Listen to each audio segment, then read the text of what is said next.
और दूसरा प्राणी भी वहां पे है, विभीषण। ताहि समय विभीषण जागा।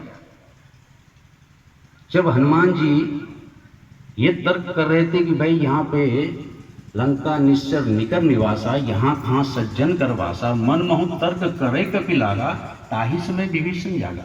अभी यहाँ दो पात्र हैं, एक रावण जो हनुमान जी के आने के बाद भी नहीं जगा, शयन किए देखा कपिते ही, मंदिर मोह न देख वे दे, लेकिन रावण नहीं जगा। लेकिन दूसरा पात्र है विभीषण, ताही समय विभीषण जागा। तभी संत को आने के बाद एक पात्र जगता है, एक पात्र सोया ही रहता है। और पहला दिन से हमने एक शब्द को पकड़ के रखा था, वो क्या रखा था? सुख। सुख क्या है? भौतिक सुख, आध्यात्मिक सुख है क्या? तो मैं तकरीबन परसों लास्ट के दिन यानी 5वें दिन श्रीमद् भगवद गीता अध्याय 18 मोक्ष योग की कुछ बातें करूंगा। आज तो नहीं करूंगा, नहीं तो ये यात्रा छूट जाएगा। फिर भी मैं थोड़ी सी बात करूंगा। सुख क्या है? श्रीमद् भगवद गीता अध्याय 18 37, 38, 39 ये 3 श्लोक में भगवान श्री कृष्ण अर्जुन को सुख के बारे में बता रहे हैं। उन्होंने तकरीबन 7 चीज के बारे में बात की है 18 अध्याय में, जो कि श्लोक नंबर 20 से लेकर के श्लोक नंबर 39 तक जाता है। ये बात अगर समय मिले तो मैं परसों करूंगा, लेकिन आज मैं ये बात करूं कि रावण कौन सा सुख भोग रहा है। रावण तामसिक सुख भोग रहा है। तो श्री कृष्ण ने अर्जुन को प्रकृति के 3 गुण के हिसाब से, सतोगुण, रजोगुण, तमोगुण, इस 3 के हिसाब से 7 चीजों का वर्णन किया है। पहला ज्ञान, दूसरा कर्म, तीसरा कर्ता, चौथा बुद्धि, 5वां धृति, 6ठा सुख और 7वां त्याग। इस 7 का 3-3 प्रकृति के गुण के हिसाब से वर्णन किया। तभी रावण कौन सा सुख भोग रहा है, हनुमान कौन सा सुख भोग रहा है, विभीषण कौन सा सुख भोग रहा है। ये 3 पात्र हैं जिसे हम थोड़ा सा देखें। हम सभी जीव विभीषण हैं। हम सभी जीव यहाँ बैठे जो हैं वो विभीषण हैं, वो रजोगुनी हैं। हनुमान जी विशेष तत्व है जो सत्वगुनी सुख भोग रहे हैं, और रावण राक्षस है, राक्षस प्रवृत्ति है, इसलिए वो तमोगुणी सुख भोग रहा है। तो अभी तमोगुण सुख का परिभाषा भगवान श्री कृष्ण ने अर्जुन को क्या दिया? यत् अग्रे च अनुबंधे च सुखम मोहननम आत्मनम निंद्रा आलस्य प्रमाद उत्तपम तत् सुखम तामसम उद्धृतम।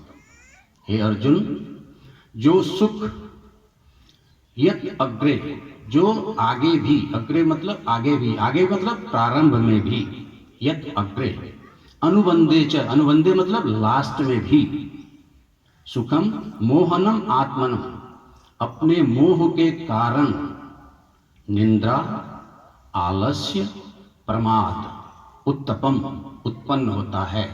यानी अपने मोह के कारण निंद्रा, आलस और प्रमाद से उत्पन्न सुख तामसिक सुख है। और रावण यही सुख भोग रहा है, क्योंकि वो सोया हुआ है। निंद्रा, आलस में कौन जगेगा? भक्ति आया आने दो, ज्ञान आया आने दो, बाबा जी कथा कर रहे हैं करने दो, हमको तो सोना है। आलस्य। प्रमाद, हम बहुत बलशाली हैं, हम बहुत पैसा वाले हैं, हम बहुत पोजीशन वाले हैं, हमको क्या करने का ज्ञान से? प्रमाद। इस तीनों से उत्पन्न जो सुख है वो तामसिक सुख है, और रावण के पास यही सुख है। क्योंकि हनुमान उसके जीवन में आया, लेकिन रावण उठा नहीं, रावण सोया ही रह गया।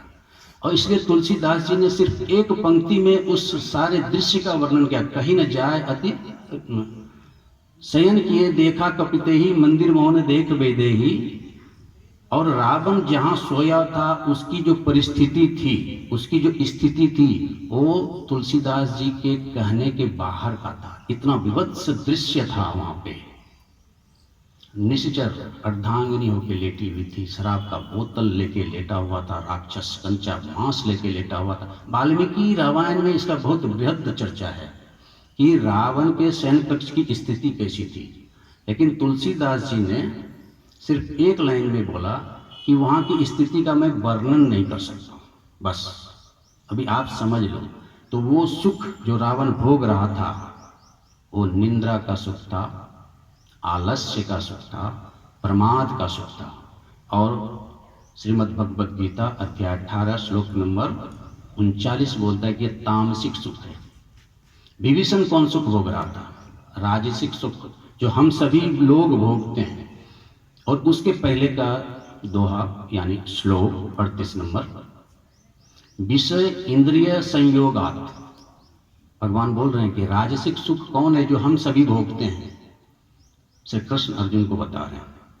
हम पीछे से आगे आ रहे हैं, आगे से पीछे नहीं जा रहे। पहले तामसिक बताया, हालांकि है पहले सात्विक सुख का वर्णन 37 नंबर, फिर 38, फिर 39 में पीछे से आ रहा हूँ। पहले तामसिक बताया, अभी राजसिक जो हम लोग सब करते हैं। हम लोग क्या करते हैं? विषय इंद्रिय संयोगात यत अग्रे अमृतम उपमम परिणामे विषम एव तत् सुखम राजसम उदायतम। हे अर्जुन, जो इंद्रिय और विषय के संयोग से उत्पन्न होता है जो सुख, फिर से ध्यान दीजिएगा, जो इंद्रिय और इंद्रिय के विषय के संयोग से, मेल से उत्पन्न जो सुख होता है, जो शुरू में अमृत के समान लगता है। अभी संधि विच्छेद करें। इंद्रिय विषय संयोगात। इंद्रिय मतलब इंद्रिय, विषय मतलब इंद्रिय का विषय, संयोगात मतलब मेल से। यत अग्रे, जो प्रारंभ में, अग्रे मतलब होता है प्रारंभ में, अमृत अमृत, उपमम मतलब के समान, यानी जो सुख इंद्रिय और विषय के संयोग से शुरू में आपको अमृत के समान लगता है, परिणामे विषम एव, लेकिन अंत में वही सुख विष बन जाता है आपके लिए। तत् सुखम, वह सुख राजसम, राजसी उदाहरितम कहा जाता है। इसका उदाहरण आप बहुत सारे ले सकते हैं। अपने अंदर आप देख सकते हैं आपकी इंद्रियां क्या विषय वस्तु का भोग करता है। अभी एक सिंपल उदाहरण दूंगा, आप लोग सब समझ जाओगे। शराब का सेवन, नशा का सेवन। नशा चाहे शराब है, चाहे और भी कुछ जो विषय है, वो इंद्रिय कौन है?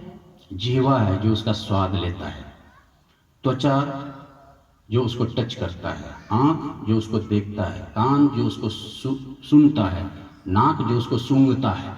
तो एक सिंपल उदाहरण शराब का दूं, बहुत सारे उदाहरण है हमारे पास। शराब विषय है, इंद्रिय आपका जीवा है जो स्वाद लेता है शराब का। विषय इंद्रिय संयोगात, इंद्रिय रूपी जीव ने शराब रूपी विषय का सेवन किया। यत अग्रे, पीते ही, अग्रे में तुरंत, शुरू में, अमृतम उपमम, वो शराब अमृत ऐसा लगा। परिणामे विषम एव, लेकिन आप 1 दिन पिया, 2 दिन पिया, 1 महीना पिया, 2 महीना पिया, 1 साल पिया, 2 साल पिया, liver fail, heart fail, stomach में प्रॉब्लम, सारा सिस्टम तहस नहस, अंत में क्या हुआ? वो विष हो गया। परिणामे विषम एव तत् सुखम राजसम, वो सुख राजसी है जो हम और आप सभी भोगने के लिए तैयार रहते हैं। तीसरा सुख जो सात्विक सुख का बात किया, वो हनुमान जी के पास, हनुमान जी का सुख। अभी हनुमान जी कैसे खुश हैं? उन्होंने बोला मुझे कुछ नहीं करना राम का छोड़ और राम का नाम लेने के, बस 2 ही काम मेरे पास है, और उससे जो सुख मिलता है वो सात्विक सुख है। तो सात्विक सुख की परिभाषा श्री कृष्ण ने इसके पहले श्लोक में बताया। क्या बोला? यत अग्रे विषम एव, अभी उल्टा, वहां था यत अग्रे अमृत, यहां बोल रहे हैं यत अग्रे विषम, जो सुख शुरू में विष के समान लगता है। यत अग्रे विषम एव परिणामे अमृत उपमम, लेकिन अंत में वो अमृत के समान हो जाता है।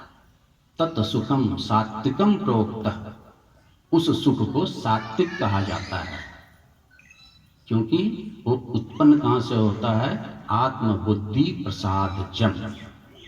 अब इसका मतलब जो सुख शुरू में, यत अग्रे न, जो शुरू में, विषम एव विष के समान है, परिणामे अंत में अमृत उपमम, अमृत के समान है।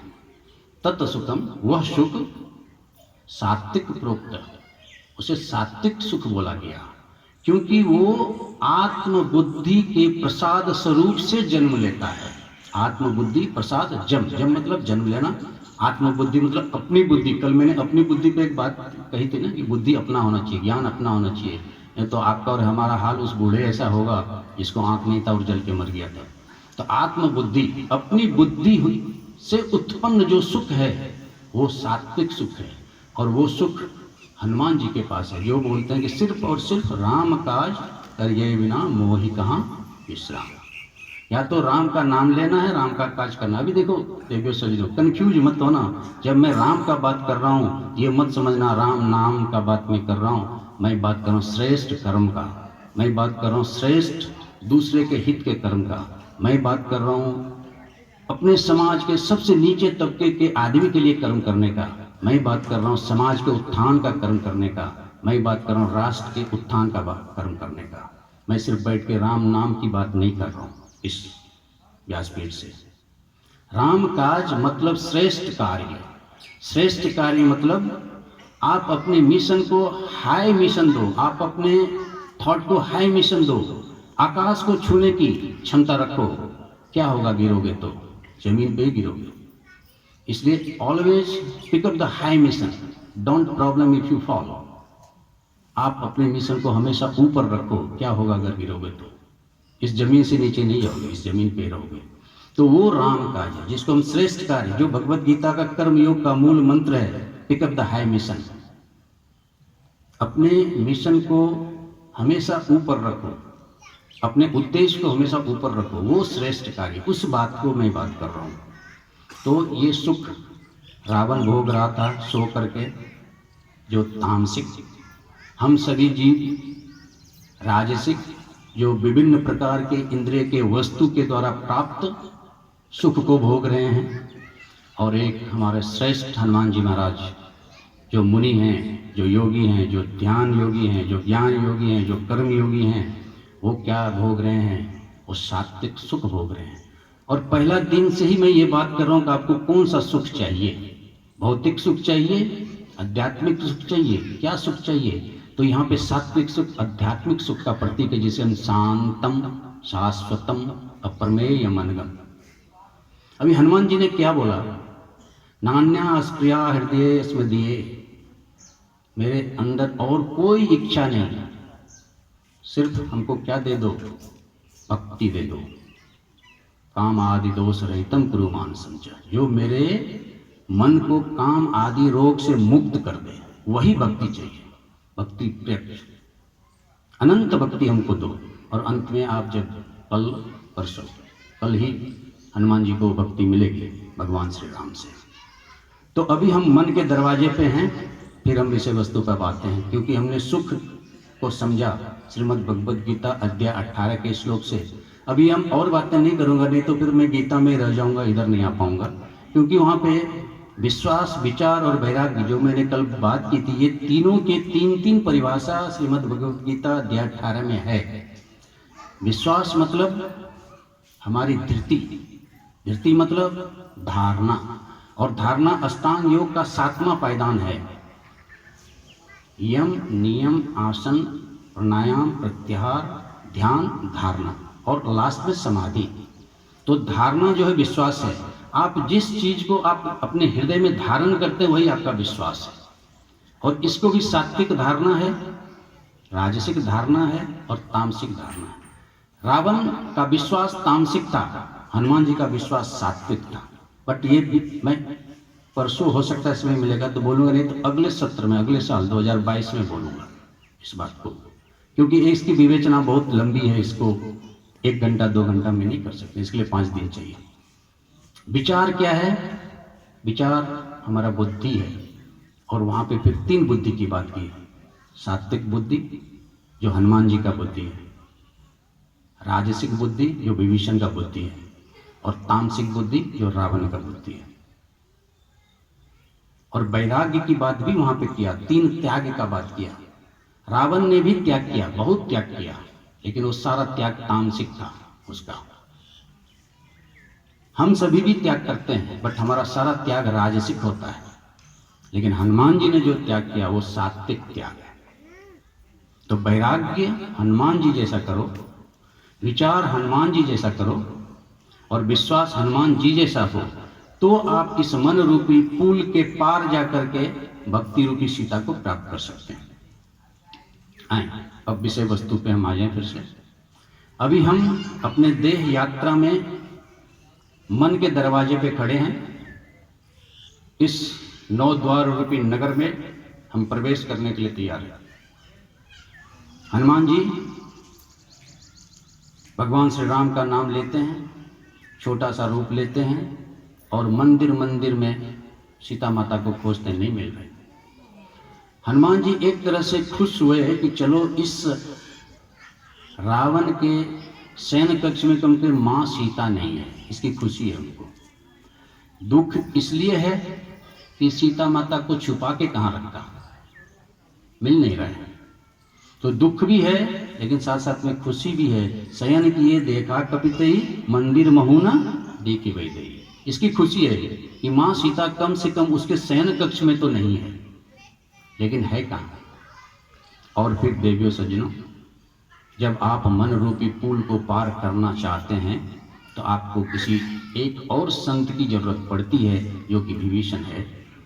और विभीषण तत्व के बारे में हमने कल में बात किया कि हमारे नाभि पे विभीषण तत्व है। विभीषण तत्व का मतलब संतोष का शक्ति चक्र है हमारा नाभि। इसलिए माँ जो शादीशुदा हो जाती हैं, फिर वो जब गर्भवती होती हैं तो उसका जो बच्चा 9 महीना तक होता है उसके नाभि से जुड़ा रहता है। और माँ को हमेशा ये हनुमान चालीसा का दोहा पढ़ना चाहिए जब गर्भवती होती हैं, क्योंकि उसका बच्चा विभीषण तत्व अर्थात मणिपुर शक्ति चक्र से जुड़ा रहता है। और वहाँ की शक्ति जब जागृत होती है तो उसका जो संतान होता है वो हनुमान होता है, लेकिन अगर जागृत नहीं हो तो उसका संतान रावण होता है। इसलिए इस बात को खास ध्यान रखा जाता है। और अब हम शक्ति चक्र को ऊपर उठा रहे हैं, हम अब माँ सीता से मिलने जा रहे हैं। हनुमान जी को विभीषण से मुलाकात होती है। विभीषण ने हनुमान जी को 6 बातें बताई, इसलिए हनुमान जी को विभीषण बहुत प्यारे हैं। 6 बातें विभीषण ने हनुमान को बताई, अथवा विभीषण के 6 बात हनुमान को बहुत अच्छा लगा। पहली बात, भवन एक पुनि देख सुहावा। अभी तक मंदिर मंदिर घूम रहे थे वो, अब पहली बार उनको भवन दिखा। हरि मंदिर ता भिन्न बनावा, ये पहला चीज उनको दिखा जो कि सारे लंका में अलग दिखा। ये पहली बात उसको बहुत अच्छा लगा। ये मंदिर नहीं है। अभी मंदिर का मतलब बहुत लोग बहुत चीज बोलते हैं, बट मेरी व्यासपीठ बोलती है मंदिर का मतलब आप बाहर से मंदिर और अंदर में कुक्रम करो तो मंदिर रावण का ही मंदिर हो सकता है।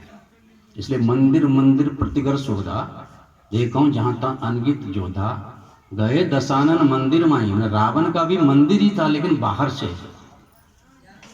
गए दशानन मंदिर माही अति विचित्र कहीं जात सुनाई, लेकिन अंदर से ऐसा विचित्र स्थिति था, इतना विवत्सता था वहां पे कि बोल नहीं सकते। तो मंदिर नहीं हो सकता है। बाहर से आप घर को मंदिर का रूप दे सकते हो, लेकिन अंदर से मंदिर वही बनेगा जहाँ हरि मंदिर तहाँ भिन्न बनावा। अगर आप हरि का मंदिर अलग से बनाते हो तभी वो मंदिर अंदर से भी होगा। और भवन वो होगा। भवन मतलब भव ना, भवन का संधि विच्छेद करें, भव ना। भव मतलब हो जाओ, ना मतलब नहीं। जिस घर में ये विचार है, ये तत्व है कि मेरा कुछ नहीं, वो भवन है, भव ना। और इस जगत में जहां भवन है वहीं शांति है। ये जरूरी नहीं है कि आप मंदिर का आकार अपने घर को दे दिए हैं तो वहां शांति हो। रावण का भी घर मंदिर का आकार दिया हुआ था, लेकिन अंदर अशांति था, अंदर लोभ काम क्रोध की पराकाष्ठा थी। लेकिन एक अलग भवन दिखा जहाँ पे हरि मंदिर अलग से बने होते। तो पहली विशेषता जो थी भवन और हरि मंदिर अलग, और रामायुध अंकित गृह ये दूसरी विशेषता। शोभा वर्ण्य न जाए नव तुलसी का वृंदतः तीसरी विशेषता। तो इसलिए हमारे घर में हम हिंदू अपने घर में ये 2 चीज जरूर करते हैं कि घर के अंदर में तुलसी का पेड़ लगाते हैं और अपने दरवाजे पे शुभ लाभ या तो कोई राम का आयुध या राम का चिन्ह या तो अच्छी चीज लगाते हैं। अगर नहीं लगाते हैं तो लगाना शुरू कर दीजिए, क्योंकि हनुमान जी को ये बहुत प्यारा है। रामायुध अंकित प्रिय, शोभा बरनी न जाए, नव तुलसी का वृंद देख हरस कपिराय। ये तीसरी विशेषता। पहला भवन, दूसरा रामायुध, घर पे दिखा उनको, घर के आगे, और तीसरा नव तुलसी का वृक्ष। ये तीसरी विशेषता उनको विभीषण में दिखा। और चौथी विशेषता क्या दिखा? राम नाम तय सुमरन किन्ना। जैसे जगता है विभीषण, राम नाम का सुमरन करता है। ये चौथी विशेषता हनुमान को विभीषण का बहुत अच्छा लगा, कि जो व्यक्ति लंका में रह के राम का नाम ले सकता है, उससे बड़ा संत और कौन हो सकता है। जब विभीषण से बात होता है हनुमान का, तो हनुमान को विभीषण कहता है, मैं तो 32 दांत के बीच में एक जीव के तरह रहता हूँ। तो विभीषण ने बोला, शाबाश, बहुत अच्छे। बोला, मजाक उड़ाते हो क्या? इतने राक्षसों के बीच में रहते हो, तुम बोलते हो शाबाश, बहुत अच्छे। बोला, सही बोलता हूँ। सज्जन के बीच में सज्जन का रहना बहुत सुगम होता है, लेकिन दुर्जन के बीच में सज्जन का रहना बहुत ही दुर्गम होता है। और जो व्यक्ति दुर्जन के बीच में रह के सज्जनता को ना छोड़े, उससे बड़ा संत और कौन? इसलिए तुमसे बड़ा और कोई संत नहीं। और हनुमान ने उसे बहुत तरह से समझाया। देखो, दांत असत्य है, जीव सत्य है। बच्चा जब जन्म लेता है तो दांत उसके साथ नहीं आता है, लेकिन जीव आता है। आदमी जब मरता है तो दांत चला जाता है, जीव साथ में जाता है। दांत टूट जाता है, लेकिन जीव नहीं टूटता है। दांत कठोर है, काटता है, जीव जोड़ता है। जीव फ्लेक्सिबल है, दांत स्ट्रिक्ट है। किसी ने कहा, अगर जिंदगी में झुकना पड़े तो कोई गम नहीं। जिंदगी में अगर झुकना पड़े तो कोई गम नहीं। झुकता वही है जिसमें जान होती है, अकड़ तो मुर्दों की पहचान होती है। ये जीव तो मुर्दा है, ये दांत तो मुर्दा है। जीव बनो, और तुम जीव हो। तुम खुद कह रहे हो कि 32 दांत के बीच में जीव हूं मैं, तो तुम काबिले तारीफ हो, तुम प्रशंसा के पात्र हो। और एक बात मैं और बता दूं, विभीषण तुमको हनुमान जी बता रहे कि जब चाहे ये जीव सज्जन के ताकत पे, सज्जनता के ताकत पे दुर्जनता को 1 मिनट में खत्म कर सकता है। बोला, कैसे? बताओ। बोला, देख, जब तुमको दांत तंग करे, जीव को बोल रहे, जब दांत तुमको तंग करे तो उसको तुम समझा देना कि ज्यादा तंग मत करो, नहीं तो मैं तुमको 2 मिनट में 32 का 32 अपने मुंह से बाहर करवा दूंगा। किसी पहलवान को जाके मैं 2 गाली दूं तो तुम्हारा 32 का 32 दांत बाहर। इसलिए मेरे से उलझो मत। और विभीषण का ये बात हनुमान को बहुत अच्छा लगा। और ये बात चौथा था। और 5वां बात जो विभीषण का बहुत अच्छा हनुमान को लगा, वो अब मोहि भा भरोस हनुमंता, बिनु हरि कृपा मिला ही नहीं संता। ये विश्वास।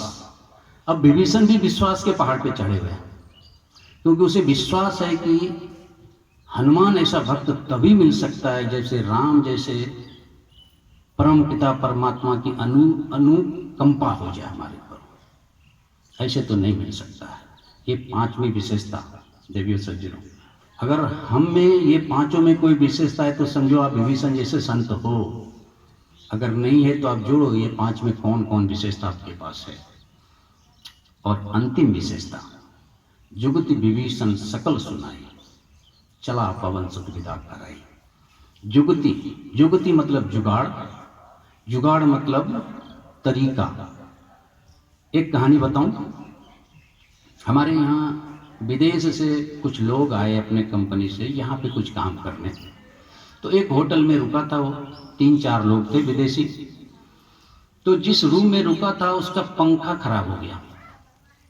तो वेटर को बुलाया और अंग्रेजी में बोला उसको, उसने हिंदी में समझा, जो भी बोलो। बोला, भाई साहब ये पंखा खराब हो गया, क्या करने का? बुलाओ इलेक्ट्रिशियन को, बुलाओ इलेक्ट्रिकल इंजीनियर को, बुलाओ मैनेजर को बुलाओ। वो बोला, टेंशन मत लो। सिगरेट पीते हो? बोला, हाँ पीता हूँ। तो माचिस भी रखता होगा? बोला, हाँ रखता हूँ। एक तीली लाओ। वो तीली लिया, जिधर पंखा का स्विच था उसमें घुसेड़ दिया उसको, पंखा चलने लगा। पूछा, ये व्हाट इज दिस, ये क्या है? बोले, जुगाड़। और ठीक है। फिर थोड़ा देर के बाद उसका फ्रिज खराब हो गया, फिर बुलाया उसको, बोला फिर वही लाओ माचिस लाओ, फिर उसके स्विच में डाला, फ्रिज चालू। बोला ये क्या है? बोला ये भी जुगाड़ टेक्नोलॉजी। वो लोग बहुत इंप्रेस हुआ, वाह इंडिया में बहुत बड़ा टेक्नोलॉजी है, जुगाड़ टेक्नोलॉजी। तुरंत अपने प्राइम मिनिस्टर को फ़ोन किया, अरे हम लोग इंडिया में हैं, यहाँ एक बहुत बड़ा टेक्नोलॉजी है।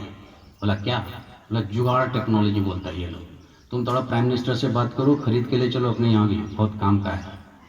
तो उसने हमारे देश के तत्कालीन प्रधानमंत्री, नाम मुझे नहीं पता कौन था, तत्कालीन प्रधानमंत्री को फ़ोन किया, बोला अरे मेरा आदमी तुम्हारे देश में गया और वो एक टेक्नोलॉजी का बहुत बड़ाई कर रहा है तुम्हारे यहाँ का।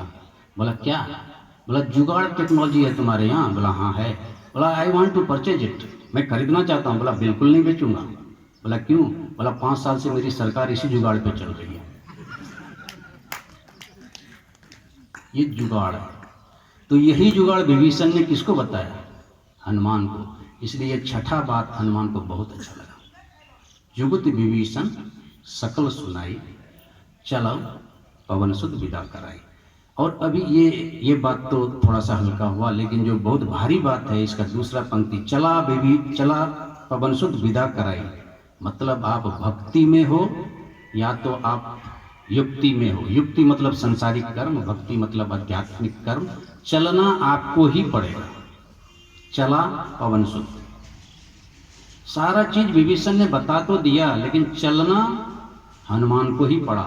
इसलिए देवियों सज्जनों, आप कितना भी कथा सुन लो, कितना भी मंदिर जाओ, कितना भी तीर्थ जाओ, कोई प्रॉब्लम नहीं है, लेकिन चलना आपको पड़ेगा, अर्थात कर्म आपको ही करना पड़ेगा, तभी सीता मिलेगी। ऐसा सोच लो मैं मंदिर गया और सीता मिल जाए, मैंने कथा सुन लिया सीता मिल। सीता जब मैं बोल रहा हूँ तो समझ लो भक्ति, और जब मैं भक्ति बोल रहा हूँ तो समझ लो परम शांति, और जब मैं परम शांति बोल रहा हूँ तो वो है बंधन से मुक्ति। ये आध्यात्मिक टर्म है।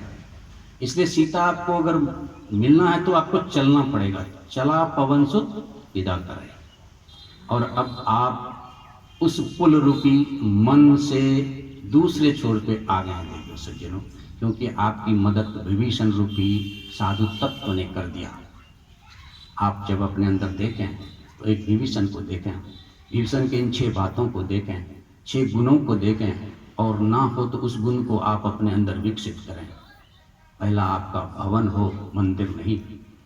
मैं मंदिर मतलब ये ठाकुरवारी का मंदिर बात नहीं कर रहा हूँ, दिखावटी मंदिर उसकी बात कर रहा हूँ। दूसरा, आपके घर के आगे कुछ अच्छे रामायुध हो, आयुध हो, लाभ शुभ का चिन्ह हो। तीसरा, आपके घर के अंदर में तुलसी का पेड़ हो। चौथा, आप जब भी जगह तो प्रभु का नाम लें, जो भी आपको प्यारा प्रभु हो। तत्व तो एक ही है, नाम अलग है। 5वां, आप बिल्कुल शरणागति के भाव में रहें कि आप जो भी करेंगे प्रभु के शरण में जाके करेंगे। अब मोहि भा भरोस हनुमंता, मुझे पूर्ण विश्वास है, पूर्ण भरोसा है कि जो भी मेरा होगा उस प्रभु ने अच्छा ही करेगा। ये भाव आपके पास होना चाहिए। और छठा जो गुण आपने होना चाहिए, जुगति, जुगाड़ रहना चाहिए आपके पास। क्योंकि ये संसार में भक्ति करो या तो युक्ति करो, आपको जुगाड़ तो लगाना ही पड़ेगा। बिना जुगाड़ का आप बहुत आगे नहीं चल सकते।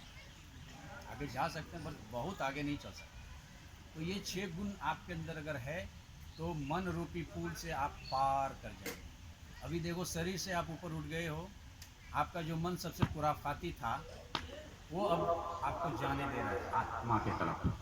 और यहीं पे सब लफड़ा था हमारा, क्योंकि जिंदगी भर हम उस शरीर में ही घूमते रह जाते हैं।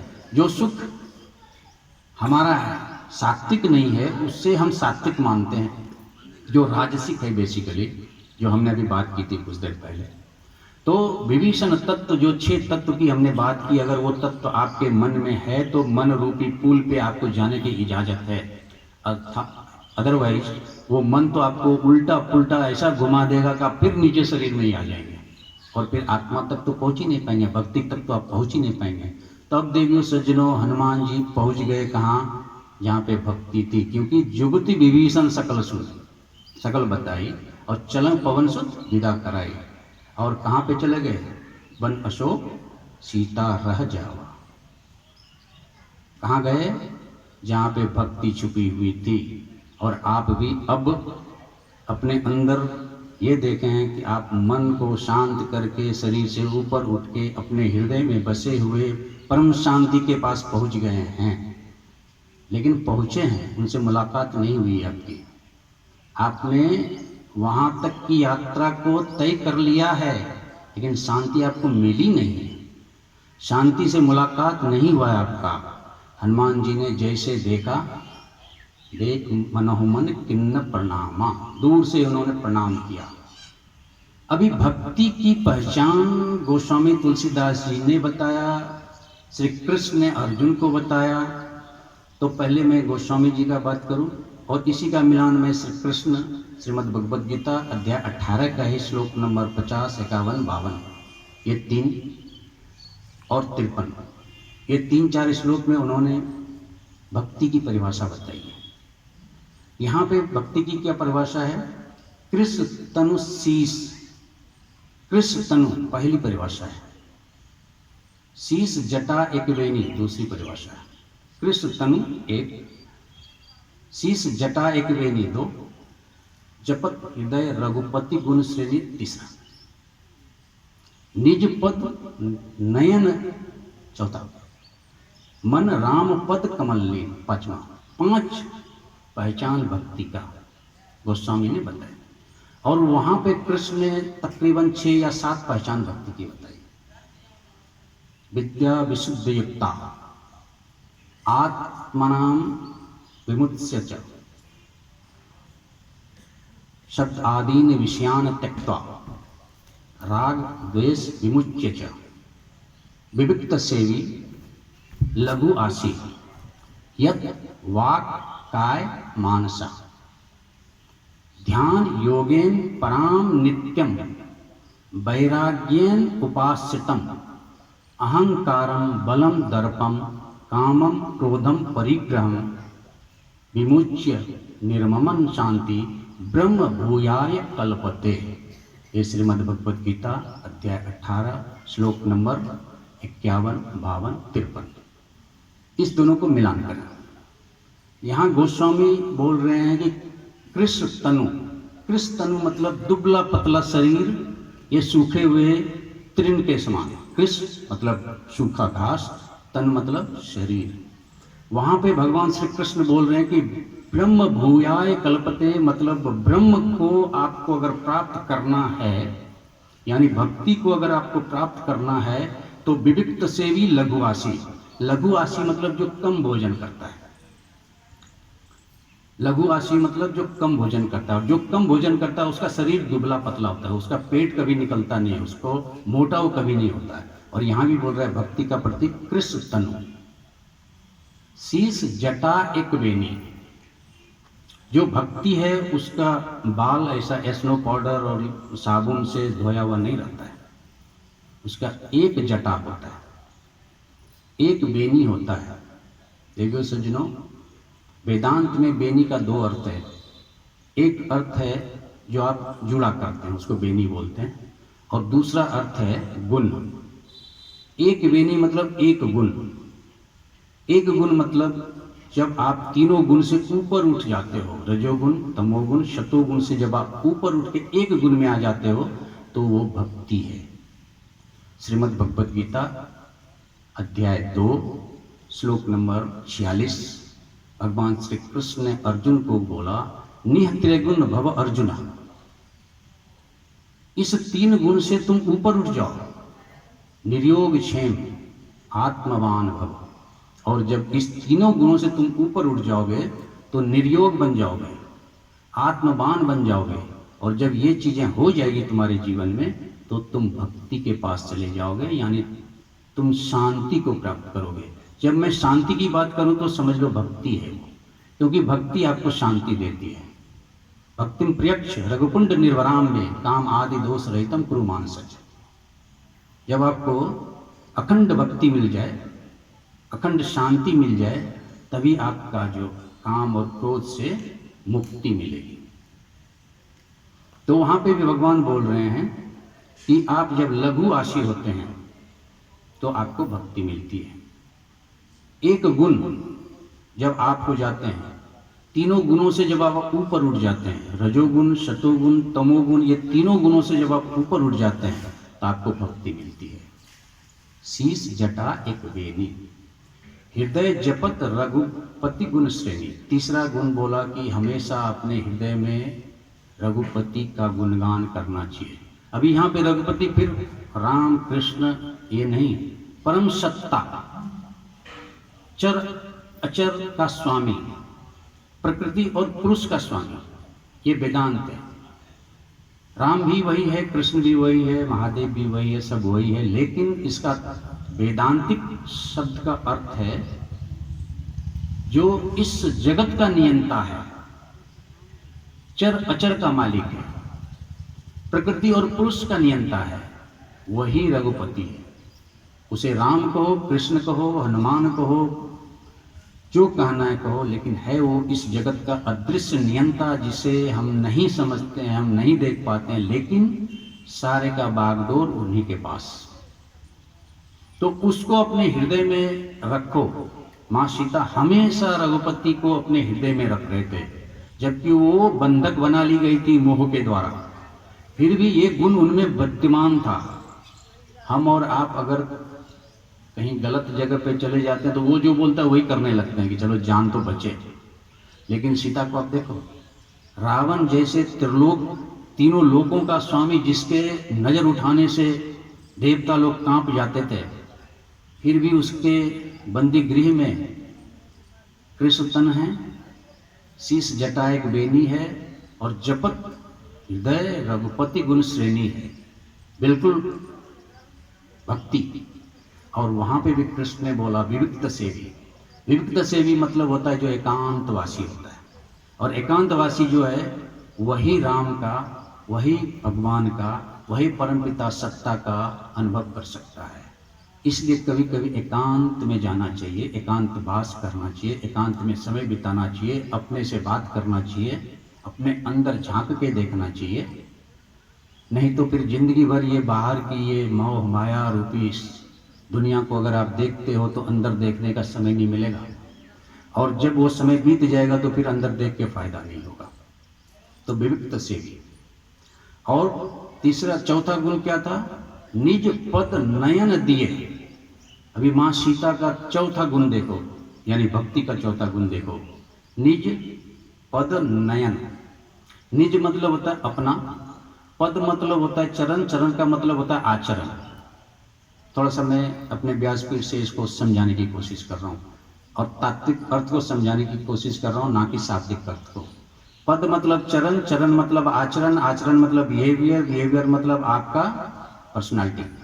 निज पद नयन दिए। नयन मतलब आँख, आँख मतलब दृष्टि, दृष्टि मतलब ध्यान, ध्यान मतलब सजगता। आप बिल्कुल सजग रहें अपने आचरण के प्रति देवियों सज्जनों, क्योंकि आपका आचरण थोड़ा भी इधर उधर हुआ, दुनिया आपको धक्का मारने के लिए तैयार है। सीता रावण के पास है, इसलिए रावण सीता अपने आचरण के प्रति बिल्कुल सतर्क है। निज पद नयन दिए, अपने आंख रूपी ध्यान से बिल्कुल अपने आचरण को देख रही है, कहीं मैं गड़बड़ा तो ना जाऊं। और ये भक्ति का लक्षण चौथा, निज पद नयन दिए। निज मतलब अपना, पद मतलब चरण, चरण मतलब आचरण, नयन मतलब आंख, आंख मतलब ध्यान, ध्यान मतलब सजगता।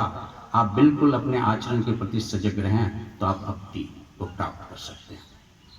और पांचवा जो गुण बताया, निज पद नयन दिए, राम पद कमल लीन। आंख देख रहा था अपने पैर को, लेकिन मन किसको देख रहा था? राम के पद को देख रहा था। यानी यहाँ पे इंद्रिय निग्रह और मन निग्रह दोनों की बातें हो रही है।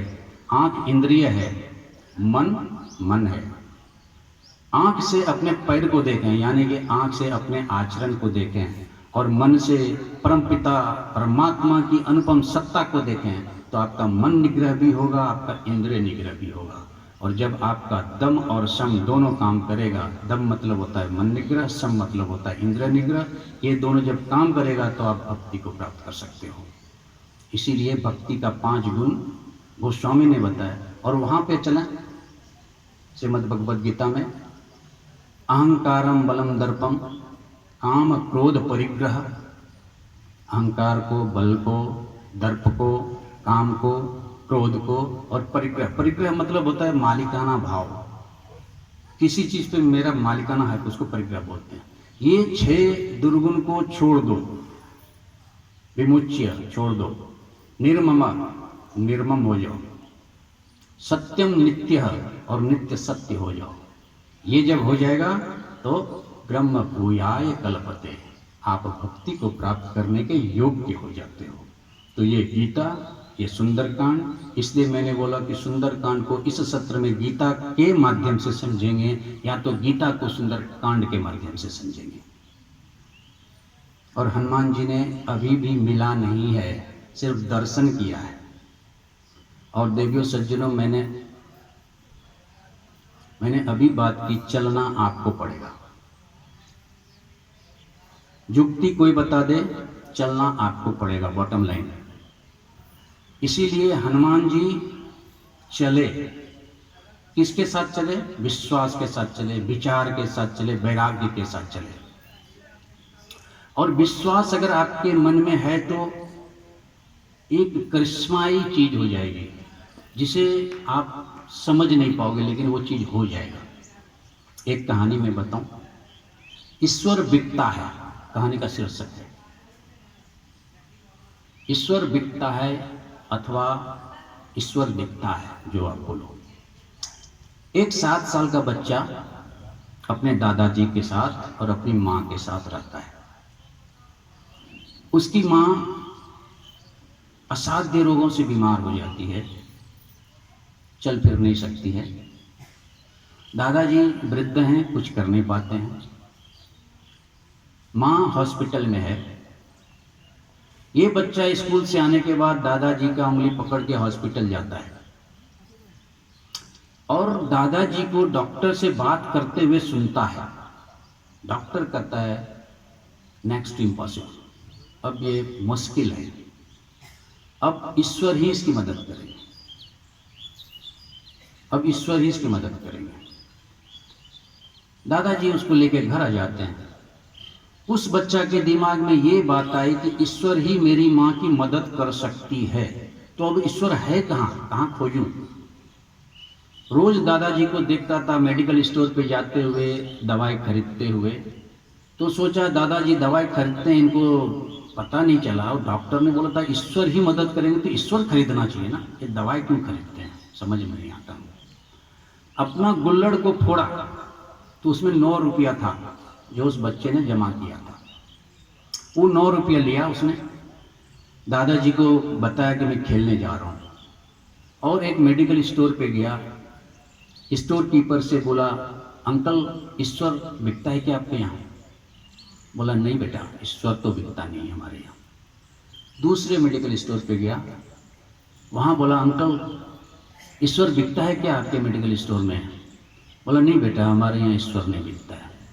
तीसरे के, चौथे, 5वें, 6ठे, 7वें, अभी लोग समझे बच्चा है, नादान है, बेवकूफ है, क्या बोलता है, ईश्वर क्या बिकेगा, ईश्वर बिकने का चीज है क्या? बच्चा परेशान हो गया। डॉक्टर ने बोला ईश्वर ही ठीक कर सकता है, दवा नहीं। हमारे दादाजी दवा खरीदते हैं, मैं तो ईश्वर खरीदने आया हूँ, अब ईश्वर मिल नहीं रहा है मेरे को, किस मेडिकल स्टोर में मिलेगा ईश्वर? और मेरे पास सिर्फ 9 रुपये हैं, दादाजी तो हजारों हजार रुपये लेके जाते थे। शाम हो गया, बच्चा निराश हो गया। फिर उसे एक मेडिकल स्टोर दिखा, बोला चलो इसको देख लेते हैं, शायद यहाँ ही ईश्वर मिल जाए। वो जब वहां गया तो देवियों सज्जनों, वहां एक वृद्ध व्यक्ति बैठा हुआ था। बोला दादू आपके यहाँ ईश्वर बिकता है क्या? तो बोला बात क्या है बताओ मेरे को। बोला नहीं, मेरी माँ बीमार है और डॉक्टर ने बोला है कि ईश्वर ही अब इसको ठीक कर सकता है। तो दवा तो बहुत दिन से हमारे दादाजी खरीद रहे थे, तो अब दवा से तो ठीक नहीं होगा, ईश्वर से ही ठीक होगा, तो ईश्वर हमको खरीदना है। बोला कितना पैसा लाए हो? बोला 9 रुपया मेरे पास था, गुल्लड़ से मैंने तोड़ के अपनी माँ के लिए लाया हूँ ईश्वर खरीदने के लिए। बोला ठीक है लाओ पैसा लाओ। 9 रुपया लिया और एक पानी का बोतल उसको दे दिया। बोला देखो 9 रुपया में ये पानी का बोतल ही मिलेगा, दाम 10 रुपया है लेकिन तुमको 1 रुपये का डिस्काउंट, ये जाके तो अपनी माँ को पिला देना। देखो यही ईश्वर है, ये बोतल में जो है वही ईश्वर है। वो बच्चा भागता हुआ हॉस्पिटल गया और माँ को वो पानी पिला दिया। देखियो सज्जनों, अगला दिन डॉक्टर ने बोला कि अब आपका माँ का हालत सुधर रहा है और इसका जो ऑपरेशन करना था उस स्थिति में ये अब लगता है 2-3 दिन में आ जाएगी। ये मिराकल कैसे हुआ मुझे मालूम नहीं, लेकिन हालत अब सुधर रहा है। वो बच्चा तो अपना स्कूल चला गया माँ को पानी देके। दादाजी को बोला गया कि 5 लाख का खर्चा है जो ऑपरेशन होना है। अब ऑपरेशन के लायक पेशेंट हो गया है, पहले तो ऑपरेशन के लायक भी नहीं था। तो दादाजी ने कर दो। बोला पैसा है ना? बोला देखेंगे, घर बेच लेंगे या कुछ कर लेंगे। ऑपरेशन हो गया उसके माँ का, माँ बिल्कुल ठीक हो गई। अब वक्त है डिस्चार्ज का और पैसा 5 लाख रुपया देना है। वो व्यक्ति अपने बच्चे के साथ हॉस्पिटल आता है और बोलता है कि कल आपको पैसा दूंगा, हमने किसी से बात किया है अपना घर बेचने का। तो डॉक्टर ने बोला ज़रूरत नहीं है, आपका बिल पेड हो चुका है। तो बोला पेड? किसने पे किया? बोला एक वृद्ध व्यक्ति आया था और उसने 5 लाख रुपया का चेक देके गया है और उसने बोला उस बच्चे को बोल देना कि उसका भगवान आया था, उसने पैसा देके गया।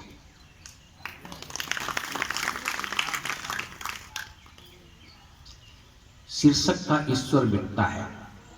अगर विश्वास है तो ईश्वर अपने भक्तों के लिए बिकता भी है। चलें हम कहानी में आगे बढ़ते हैं, कथा में जाते हैं। मैंने बात की थी चलना आपको पड़ेगा, भले कोई कुछ बता दे, कोई ज्ञान दे दे, कोई मंत्र दे दे, कोई कुछ भी करे, चलना आपको पड़ेगा। और अगर आप नहीं चलोगे तो भक्ति आपके हाथ से छूट जाएगी, फिर रावण रूपी मोह के बाद पेश में चला जाएगा। और अभी यही हो रहा है देवियों सज्जनों, हनुमान जी से चूक हो रही है। हनुमान जी एक पेड़ के ऊपर पत्तों के ऊपर छिप गए हैं। तरु पल्लव महारा लुकाई, करो विचार करो का भाई। अभी वो विचार करने के, अब करें क्या हम? तही अवसर रावण तहावा। रावण तब आया जब हनुमान रुक गया। जब तक हनुमान चल रहा था रावण सीता के पास नहीं आई थी। आप देखो समुद्र पे चढ़े, गिरी पर चढ़े और तब से लेकर के अभी तक वो रुके नहीं थे कहीं भी। पहली बार यहाँ पे वो रुके हैं। तरु पल्लव महा रहा लुकाई, करो विचार करो का भाई। अब वो सोच रहे हैं कि क्या करूं मैं, क्या करूं मैं। संशय यहाँ हनुमान जी को आया और जैसे संशय आया विश्वास का क्षय हुआ। जैसे विश्वास का क्षय हुआ मोह ऊपर आ गया, रावण आ गया। हमारे हृदय में भक्ति थी, हमने उसे देख भी लिया था, लेकिन हम रुक गए। और जैसे रुके वैसे फिर से वो इंद्रिय रावण, मेघनाथ, कुंभकर्ण सब जग गया। अरे अब तो ये रुका है। फिर से सीता रूपी भक्ति को घेर लिया रावण ने। और फिर रावण सीता को बहुत सारे प्रलोभन देते हैं, बहुत सारे प्रलोभन देते हैं। मेरे पास 20 मिनट समय है, ओके, उसमें 10 मिनट मेडिटेशन में जाएगा तो और इस कथा को मैं 10 मिनट तक कर सकता हूँ। तो रावण और सीता के बीच में बहुत सारे संवाद होते हैं, कटु संवाद होते हैं। और देखियो सज्जनों, यहाँ पे मैं एक बात बताऊँ कि सीता जो जगत जननी है, इस विश्व की देवी है, अष्ट शक्ति धात्री है, वो सीता भी इतना डर गया रावण के बात होने के बाद कि त्रिजटा से अब आग मांग रही है कि अब मुझको जलना है, मैं अपने शरीर का त्याग कर दूंगी। त्रिजटा सन बोली कर जोरी, मात विपत्ति संगनी तय मोरी। आन काठ रच चिता बनाई, मात अनलपुनि देह लगाई। हे माता, आप मेरी संगिनी हैं, मुझे अब जिंदा नहीं रहना है। देखिए देवियों सज्जनों, ये सीता की बात नहीं है, हम सभी जीव की बात है। जब हम काम और क्रोध के मोह पास में बंध जाते हैं तो इतना उलझ जाते हैं तो कभी कभी हम आत्महत्या तक की सोच लेते हैं। और यही बात हमने पहले दिन कही थी कि करोड़पति आदमी भी, बिजनेसमैन भी, एक्टर भी, एक्ट्रेस भी, पब्लिक फिगर भी आत्महत्या बहुत करते हैं, क्योंकि जब वो एकांत में जाता है तो उसका मन अवसाद में चला जाता है, डिप्रेशन में चला जाता है। अभी हाल फिलहाल में कॉफ़ी डे का मालिक जो था, सीसीडी का जो मालिक था, वो नाव पर से कूद के मर गया था केरला में, आप लोग पढ़े होंगे। जीनत अमान परवीन बॉबी का लाश 3 दिन के बाद कमरे से बाहर मिला था। अभी हाल फिलहाल एक हीरो था सुशांत सिंह राजपूत, वो मर गया। क्यों मर गया? 16 करोड़ उसके बैंक में बैलेंस था जब वो मरा था, तो ऐसा पेपर में आया था। क्यों मर गया? क्या कारण था? अवसाद, शांति नहीं था उसके जीवन में। सुख था पर शांति नहीं था।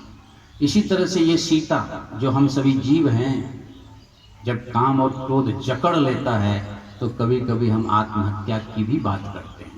और जब हम आत्महत्या की बात करते हैं तो हनुमत तत्व रूपी जो हनुमान हैं वो आकर के हमें बचाते हैं। कैसे? प्रमाण है कि हनुमान जी ने माँ सीता को 3 चीज दिया। पहला विश्वास, दूसरा भरोसा और तीसरा संतोष। मैं थोड़ा जल्दी में इसको ख़त्म कर दूँगा, कि जहाँ तक पहुँचना है वहाँ तक पहुँच जाऊँगा, और नहीं तो फिर कल पहुँचूँगा। पहला विश्वास, जब हनुमत तत्व आपके जीवन में आ जाए तो आपको विश्वास आएगा। जैसे माँ सीता को जब हनुमान जी ने पूरी बात बताई, क्या क्या बताया?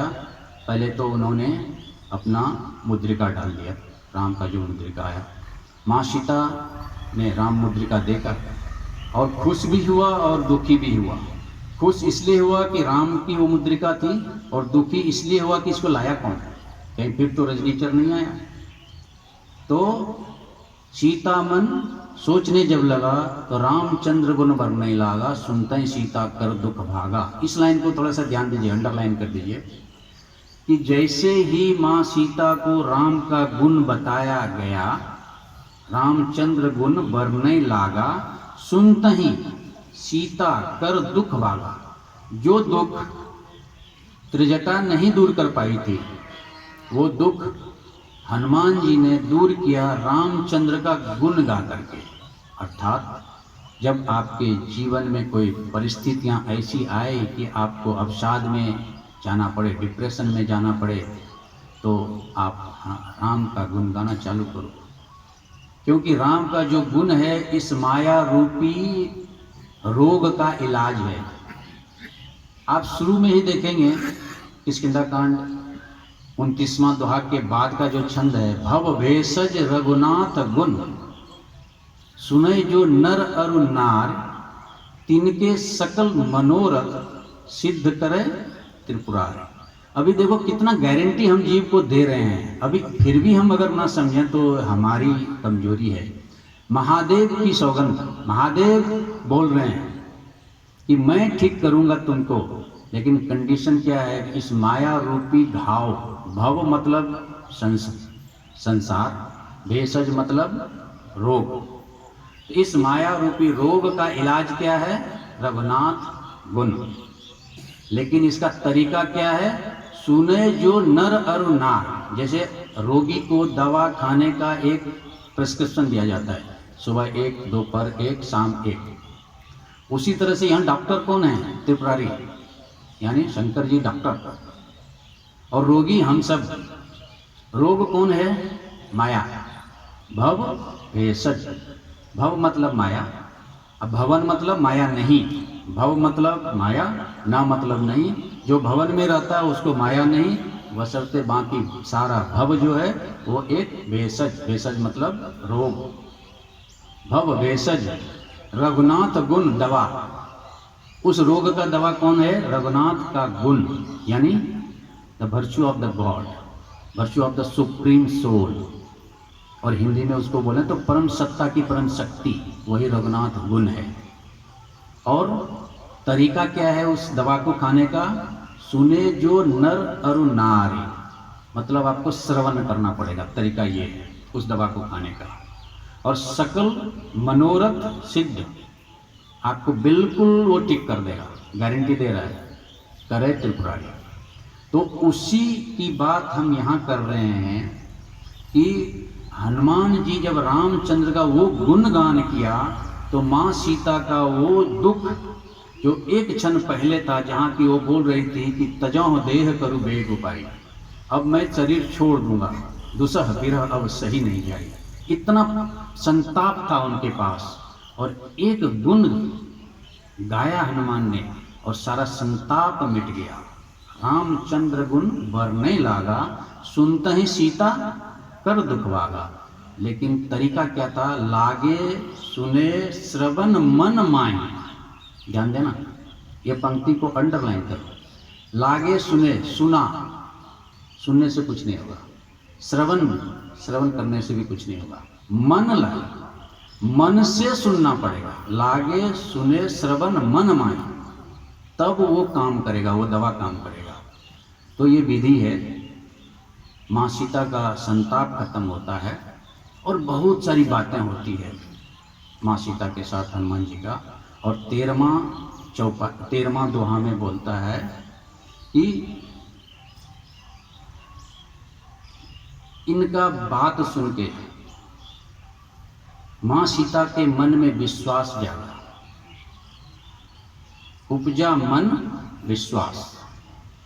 तो जब आप अपने जीवन में कोई परेशानी को, कोई तकलीफ को, कोई ऐसी चीज़ आपके जीवन में आ जाए कि आपको अब लगे कि कोई रास्ता नहीं, तो एक रास्ता है हनुमान तत्व का रास्ता, हनुमत तत्व का रास्ता। कब के वचन सप्रेम सुनी, उपजा मन विश्वास, जाना मन क्रम वचन यह कृपा सिंधु करदास। ये 13वां दोहा सुंदरकांड का है, जहाँ पे माँ सीता को विश्वास उत्पन्न हुआ। और जब विश्वास उत्पन्न हुआ तो फिर दूसरा क्या उत्पन्न हुआ? भरोसा। विश्वास भरोसे को जन्म देता है।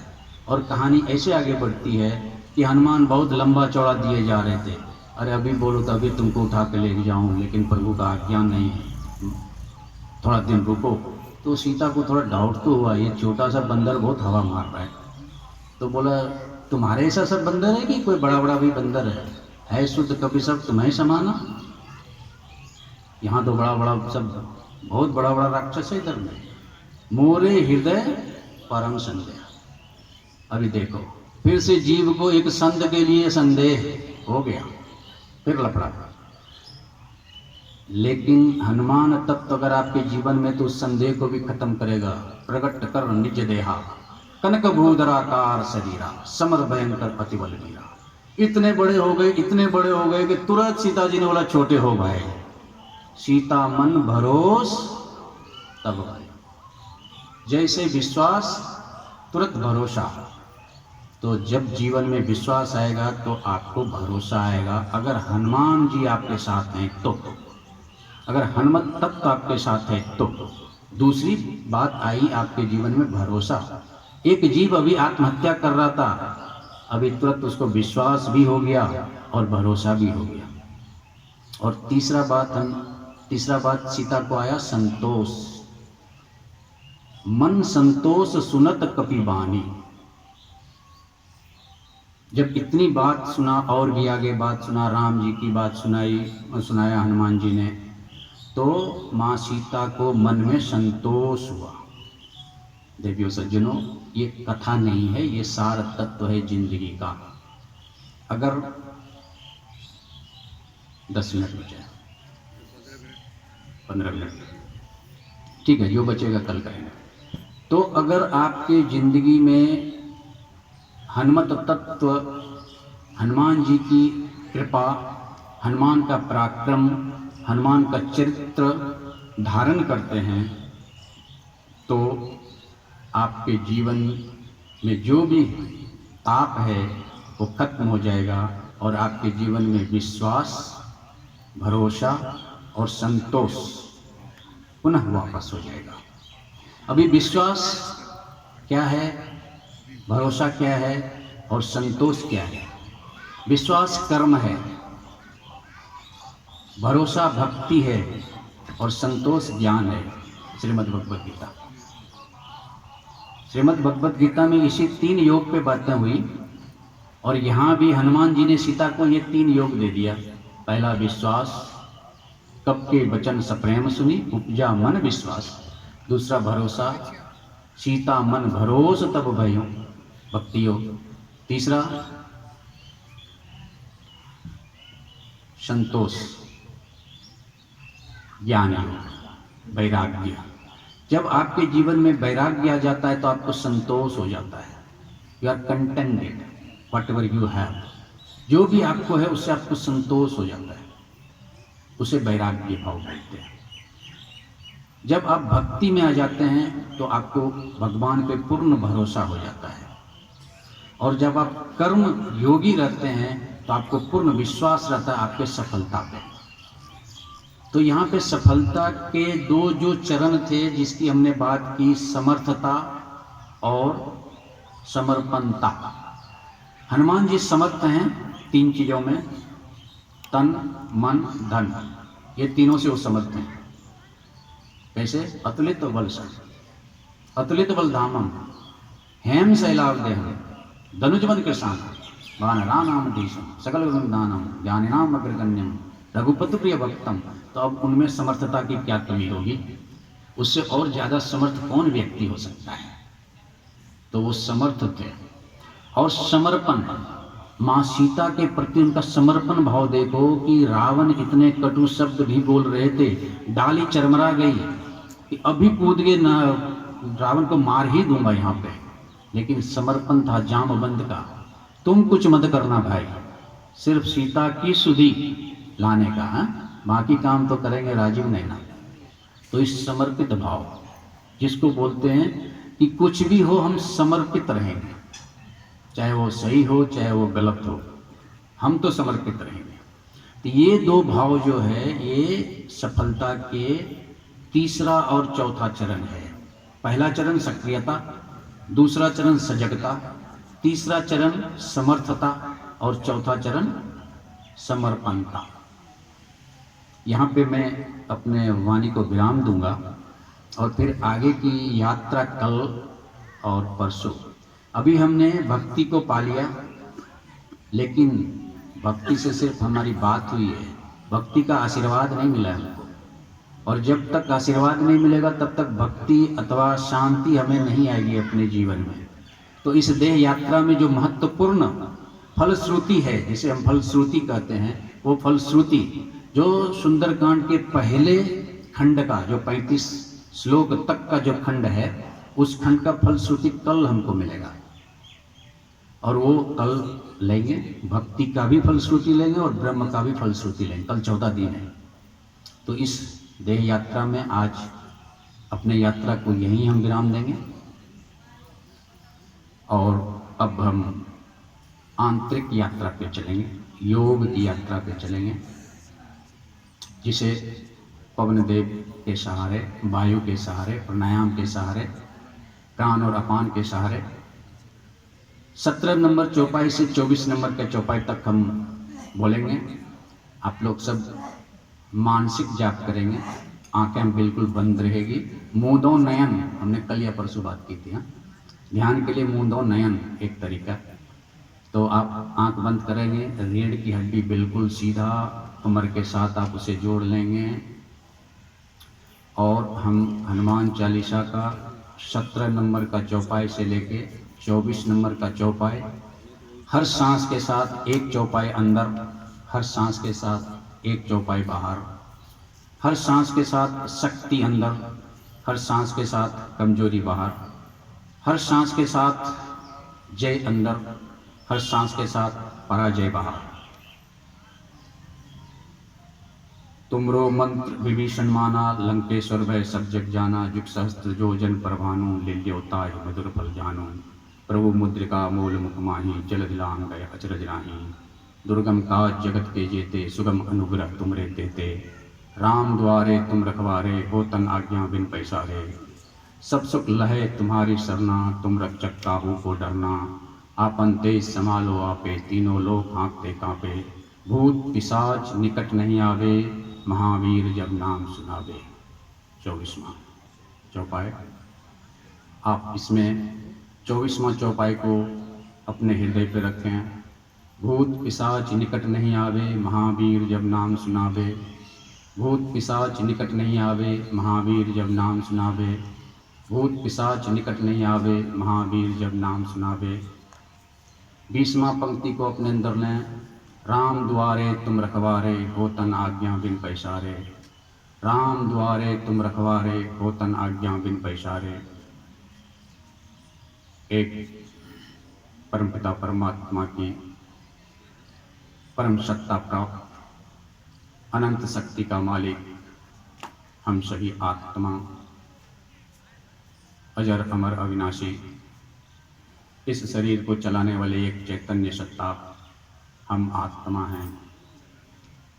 हनुमत तत्व के सहारे राम के द्वार का रखवाला बन गया हूँ। भूत और पिशाच को बाहर भगा रहा हूँ। भूत यानी इंद्रियां, पिशाच मतलब इंद्रियों का मालिक मन, दोनों का निग्रह कर रहा हूँ। मन बिल्कुल निग्रह, मन बिल्कुल शांत, इंद्रियां बिल्कुल संयमित, सारे इंद्रियां कंट्रोल में, मन बिल्कुल कंट्रोल में। हृदय पे श्री राम का राज्य, हृदय के दरवाजे पे अपना राज्य। सारे काम क्रोध बाहर, सारे लोभ मोह बाहर। अब धीरे धीरे आप अपने अंदर अपने हृदय को झांकें। बिल्कुल पवित्र हो चुका है आपका हृदय। परमपिता परमात्मा की असीम सत्ता स्थापित हो चुकी है आपके हृदय में। सारे कमजोरियां, सारे व्याधियां, सारे रोग दुख दूर हो चुके हैं। सारे भूत और प्रेत भाग चुके हैं आपके जीवन से। आपके जीवन में सिर्फ और सिर्फ उजाला, प्रगति के मध्य चमकता हुआ एक सितारा। हम सभी आत्मा प्रगति के मध्य स्थित एक चमकता हुआ सितारा, प्रकाशमान, अपने चेहरे से निकलता हुआ ओज, अपने चेहरे से निकलता हुआ प्रकाश को देखें। ये प्रकाश आपके शरीर से, आपके चेहरे से निकल के इस पूर्ण वातावरण को दिव्य कर रही है, वातावरण को पवित्र कर रही है। उस परमपिता परमात्मा को एक जोरदार ज्ञापन दें, एक जोरदार धन्यवाद दें। प्रभु आपकी कृपा बनी रहे, शरीर स्वस्थ रहे, मन नियमित रहे, संगृत रहे, इंद्रियां संगृत रहे, नियमित रहे, आत्मिक स्थिति में रहें। यही कामना उस परमपिता परमात्मा से करते हुए अपने आप को एक आत्मिक स्वरूप में समझें। आंखें बिल्कुल न खोलें देवियों सज्जनों। आप अभी जो थे उससे बदल चुके हैं। भक्ति का दर्शन हो चुका है, शांति का दर्शन हो चुका है, शांति की अनुभूति हो चुकी है। एक परम शांति, असीम शांति की अनुभूति। कोई कोलाहल, कोई शोर, कोई गुल, कोई आवाज़ आप तक नहीं पहुंच रही है। बिल्कुल शांत, बिल्कुल अपने में स्थित, बिल्कुल आत्मिक स्थिति में, आत्मिक स्वरूप में, हनुमत तत्व से अपने रोम रोम को भरते हुए, शरीर के प्रत्येक अंग को हनुमान जी जैसा बलिष्ठ समझते हुए, रोग और दुख से मुक्त अपने शरीर को देखते हुए अब ये महसूस करें कि हनुमान जी आपके पलकों को धीरे धीरे धीरे धीरे खोल रहे हैं। बिल्कुल जल्दीबाजी ना करें देवियों सज्जनों। धीरे धीरे आप अपने पलकों को खोलें और अपने हाथों को रगड़ के उससे प्राप्त एक दिव्य शक्ति को अपने आँखों में और शरीर के बाकी अंगों में लगाएं और एक दिव्य स्थिति का अनुभव करें। और मेरे साथ इस मंत्र का उच्चारण करें। ओम पूर्णमद पूर्णम इदं पूर्णात् पूर्णम उद्यते पूर्णस्य पूर्णमादाय पूर्णमेवाय विशिष्यते। ओम शांति, ओम शांति, ओम शांति। धन्यवाद।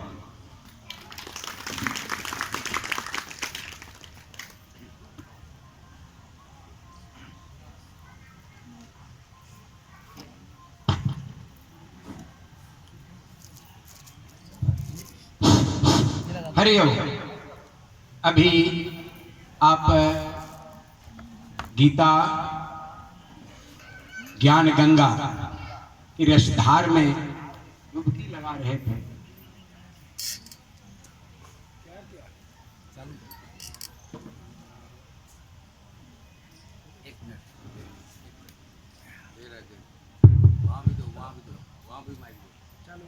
और अब हेलो हेलो, एक सूचना, हमारे प्रिय मित्र पद्मनाभम द्वारा दिए गए 500 रुपया जो व्यासपीठ को चढ़ाया गया था, मैं मानव सेवा सत्संग समिति को अर्पित करता हूँ। धन्यवाद।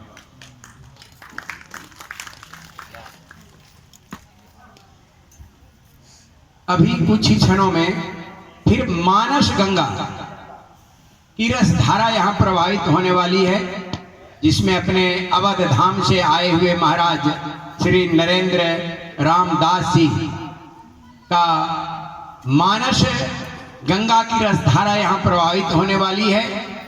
अतः मेरी आवाज जहां तक जा रही हो, वहां पर बैठे हुए हमारे बंधु भगनी अग्रज अनुज सभी इस धार्मिक पंडाल में जल्द से जल्द आने का कष्ट करें, क्योंकि मैं बार बार यह दृष्टांत आपको देता हूं कि दुर्लभ मानुष जन्म है, देह न बारंबार।